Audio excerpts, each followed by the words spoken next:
What is going on YouTube? Welcome back to the channel. For those of you that are new here, my name is Afsar Hussein. You can find out a bit more about me through the social media links below, or you can check out my website, which is www.afsarhussein.com. If you haven't already, do consider subscribing to the channel. If you like this video, give it a thumbs up and make sure you share this content with anyone who you think might benefit from its information. Now, in the previous video we compared the CFA to doing a master's. You know, which one is cheaper, which one takes more time, which one is better in terms of content that you're interested in, which one focuses more generically on investment sectors, and which one is more focused on creating good investment professionals. In this video, what I want to do is kind of give you a few case studies. So talk through a few situations. For example, if you're a recent graduate, which should you be considering? If you're an experienced professional, should you do masters or CFA? If you've got a first or a 2-1 in your undergrad, or if you didn't, what should you do? So that's what I want to talk about in this video. And so the first situation is, if you're a recent graduate, so you did your undergrad, whatever degree it was, and you're thinking if you should do the CFA or if you should do a master's. If you're in that position, there's no right or wrong answer, but if your end goal is to get a job within the world of banking and finance, asset management, banking, whatever it is, think of it like this.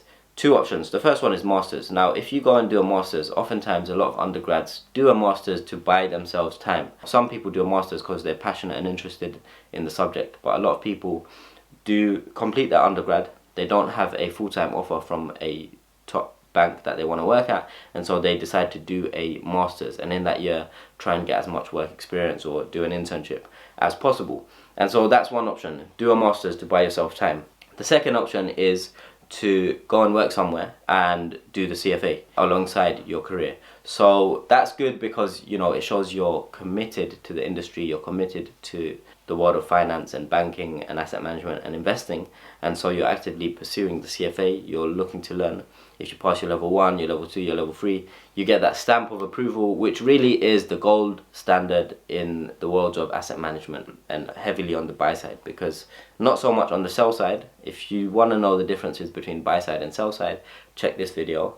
It will tell you everything you need to know. If you've recently graduated and you've got a job offer lined up, but it's not the offer that you want to work for a different company or in a more investment focused role, I would say take that offer, get that work experience, but on the side start doing your CFA level 1, and then that will help you move into a more investment focused role or different bank or different investment management firm when you feel the time is right. Now, if you are a recent graduate and you don't have any graduate scheme lined up, no work experience lined up, then I would suggest, if your option is, you know, either go and do a master's or do the CFA, I would personally say, if that's your situation, go and do a master's, because two reasons. One, doing a master's means you are tied to an institution, so it kind of adds to the timeline on your CV. Doing a CFA, it's self-study, so it's like 1 year you took out, you just did the CFA. A lot of people do the CFA alongside their work, so you don't want to be seen as just doing your CFA. I say also do the masters because it buys you time. It buys you 1 year where you're doing your masters and you can be applying to internship programs or graduate schemes or building your work experience in that year. So a master's is a good way to buy extra time if you haven't got a grad scheme lined up. In contrast, if you are an experienced professional, so you've been working in banking or finance or asset management, whatever it is, you've been working in the industry for 2, 3, 4, 5 years, and you're thinking, should I go and do a master's or should I go and do the CFA? It depends what your incentive is. If you're passionate about learning a specific area or topic, then maybe do a master's. But if you want to move from your current role into an investment focused role or change company and you want to make sure you stand out when it comes to the hiring process, definitely my advice would be to do the CFA.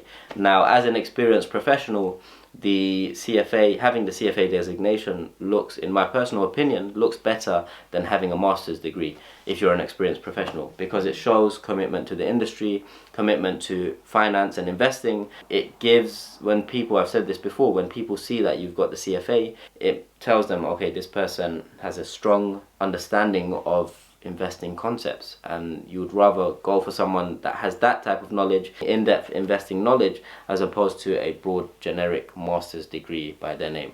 So for experienced professionals, I would suggest going down the CFA route. although you know you need to keep in mind it takes longer than the masters, but at the same time your company might pay for it, they might sponsor it, and they won't sponsor a master's degree. Okay, another situation when you might want to do the CFA is if you did your undergrad and you didn't get a first class degree and you didn't get a 2-1, you might think, oh, how am I meant to sell myself to employers when they're going to think I didn't get a good grade?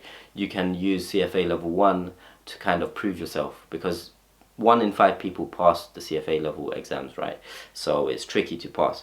So if you do level 1, it shows commitment and it shows them, you know, alright, you don't get a 2-1 or a first in your degree, but you're pursuing the CFA. It's a hard qualification to successfully pass, but you've passed level 1 or level 2, whatever it is, or all 3 levels, and so that will help you kind of prove yourself and back up the fact that you didn't get a first or a 2-1 in your undergrad degree. I know so many people, for whatever reason it is, extenuating circumstances, current situation in their life, whatever it is, they might have missed out by a percent on a 2-1 or a first. And you know, that's life, things happen. And so a good way to kind of prove your academic strength is showing the employer or on your applications that, look, I've done CFA level 1, I've passed it. I've done CFA level 2, I've passed it. It just helps you. If you don't do anything, then you're going to struggle to sell yourself or pitch yourself to the employer. And then lastly, another good reason to consider doing the CFA is if you are in investment management or banking, whatever it is, and you're interested in moving into an investing role, so whether it's a portfolio management role, a research role, a role where you are, you know, analyzing different companies and thinking of ways to access the financial markets to invest across the asset classes. So you want to move into an investing role, but you don't have any relevant investing experience. A good way to kind of help you sell yourself is to do the CFA, because everyone in an investing role, 99.9% of companies, analysts at investment banks who are in investment roles have the CFA. Or when you join as a graduate, they encourage you to start thinking about doing the CFA, because it will just help you in your day-to-day work. And so if you don't have any prior investing experience, but you want to work in an investing role, then you should consider doing the CFA. If you want to go into investment banking, the investment banking division where you're working on M&A, structuring, raising capital for companies, doing IPOs, mergers and acquisitions, what have you, CFA isn't as relevant, but you can consider doing a master's in finance if you've got no prior experience or you want to add something to your CV that will help you kind of stand out in the application process. I've given reasons for when and why you should consider doing the CFA or masters, and they're all good and well. The best situation to be in is to have a master's degree in finance under your belt, as well as the CFA, but these things take time, they cost a lot of money, especially if you're funding it yourself. A few pieces of advice: I would make the company sponsor the CFA, they won't pay for your masters. If you're keen on doing a masters, do it, but if you're not interested in it, don't do it. So yeah, those are my thoughts on the CFA versus the masters. If you want me to do a video comparing doing an MBA versus the CFA, leave a comment below saying MBA versus CFA and I will make that video in due course. I hope you enjoyed this video. If you did, make sure you give it a thumbs up, and if you aren't already, do consider subscribing to the channel. Turn on the bell wherever it is to turn on post notifications, so every time I release a video you get notified.